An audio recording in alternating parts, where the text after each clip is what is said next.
What is the fiqh of saying salam in toilets? For example, attendants saying salam as you enter toilet in airports. سلام میں نے کہا تب سلام پھیلائیں، افشو السلام. تو سلام کے ایٹیکیٹس ہوتے ہیں آف کورس. سلام ایسی جگہ پہ کرنا چاہیے جہاں پہ کہ امپیورٹی نہ ہو. تو ٹوائلٹس کے اگر ٹوائلٹس کے اندر ہے، یعنی ٹوائلٹس میں بھی دیکھیں ڈفرینٹ ہوتے ہیں. خاص طور پہ آپ نے ذکر کیا سینگ inter toilets at airports. Airports کے اندر جو کیبنز ہوتے ہیں جس کے اندر WCs ہوتے ہیں، وہ ایک ڈفرینٹ کیبن ہوتا ہے، اور پھر جہاں ہاتھ دھونے کا علاقہ ہوتا ہے وہ ڈفرینٹ ہوتا ہے. تو جہاں ہاتھ دھونے کے واش بیسنز ہیں اس کو ٹوائلٹ کنسیڈر نہیں کرنا چاہیے. لیکن جہاں پہ WCs ہیں وہاں پہ وہ آف کورس زیادہ نجس جگہ ہے، تو وہاں پہ سلام کرنے یا اس کا جواب دینے سے انسان گریز کر سکتا ہے. دل ہی دل میں جواب دیتے ہیں اگر کوئی سلام کرے، لیکن اندر کون کرے گا؟ I don't think so. وہ تو آپ نے بند کیا ہو نا، وہاں تو نہیں سلام کرے گا باہر سے. لیکن وہ جو واش بیسن کے ایریا میں کوئی سلام کرے گا وہاں پہ تو کوئی کراہت نہیں ہے. وہ تو واش بیسنس ہیں، وہ ٹوائلٹ نہیں کہیں گے اس کو. تو لیکن اور بھی ایٹیکیٹس ہیں سلام کرنے کے. فار ایگزامپل ابھی ہم بات کر رہے ہیں، اگر ہماری یہاں پہ کانورسیشن ہو رہی ہے، کلاس چل رہی ہے، تو جو اندر باہر سے اندر آتا ہے اس کو سلام نہیں کرنا چاہیے. کیوں؟ ڈسٹربنس ہوگی، رائٹ. آپ نے کسی کے فوکس کو ڈسٹرب کیا ہے. آپ سارے فوکسڈ ہیں میری طرف، اور باہر سے کوئی آیا السلام علیکم، سارے ادھر دیکھنا شروع کر دیں گے. تو یہ اس نے غلط کام کیا ہے، اس کو نہیں کرنا چاہیے. لائک وائز کوئی مسجد میں جائے، مسجد میں لوگ ذکر کر رہے ہیں، دعا کر رہے ہیں، نوافل پڑھ رہے ہیں، اور کوئی مسجد میں جا کے السلام علیکم ورحمۃ اللہ، اس نے غلط کام کیا ہے، اس نے لوگوں کو ڈسٹرب کیا ہے.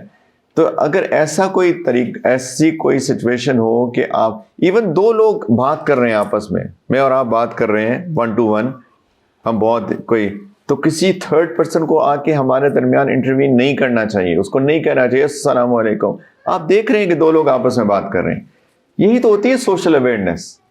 سوشل اویئرنیس میں ہم نے تو بہت مختصر بات کی نا، لیکن یہ بھی سوشل اویئرنیس کا حصہ ہے کہ آپ دو لوگوں کو تکلیف دے رہے ہیں جبکہ وہ فوکسڈ ہیں، آپ نے ان کو ڈسٹرب کیا ہے. تو ایسے حالت میں اگر کوئی آپ کو ڈسٹرب کرے تو سلام کا جواب دینا لازم نہیں ہے. لیکن اگر کوئی ویسے ہی بیٹھے ہیں یا ویسے ہی چل رہے ہیں اور کوئی کسی چیز میں انگیج نہیں ہے، تو پھر تو سلام کرنا چاہیے، پھیلانا چاہیے، اور دوسرے بندے کو بھی جواب دینا چاہیے، اور بلکہ جواب اس سے بہتر دینا چاہیے. کم از کم اتنا یا اس سے بہتر یعنی السلام علیکم ورحمۃ اللہ وبرکاتہ. یہاں تک کہ مسنون سلام ہے، تو جواب جتنا کسی نے سلام کیا اتنا کم از کم یا اس سے بہتر دیں. یعنی اس سے زیادہ مسنون نہیں ہے. کچھ نے لکھی ہیں اور باتیں بھی.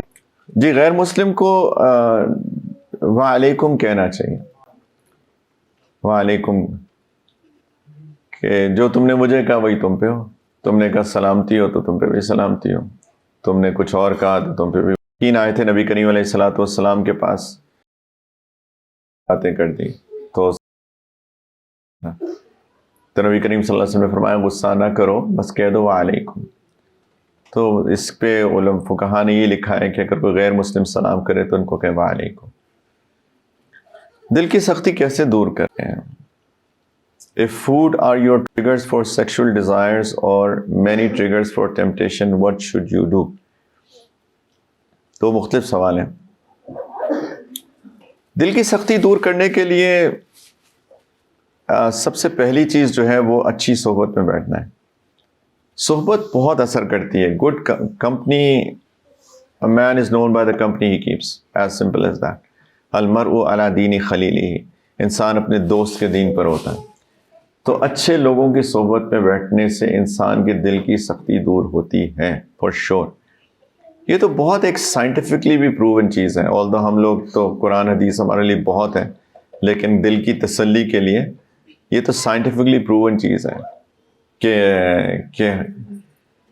کہ جو ہمارے کسی بھی کی فریکوینسی پر دوسرے دلوں کی فریکوینسی میچ کرنا شروع کر دیتی ہے.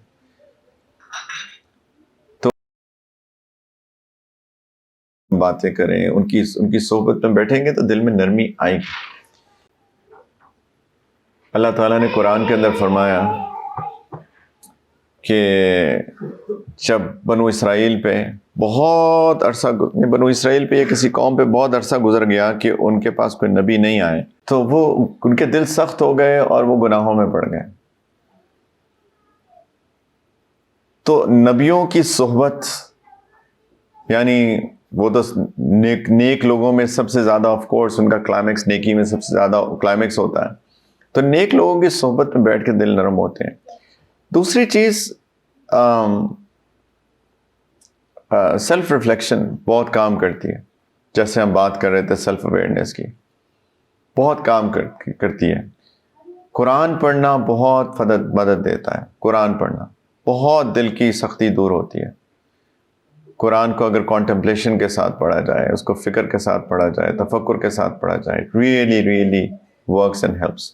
اور دعا کی جائے آف کورس، اللہ سے دعا کرنی چاہیے دل کی سختی دور ہو جائے. ایک بتائیے میں نے نیکوں کی صحبت، نمبر 2 میں نے کہا سیلف ریفلیکشن، نمبر 3 قرآن پہ ریفلیکشن، نمبر 4 دعا. انشاءاللہ اللہ تعالیٰ دل کو نرم کریں گے.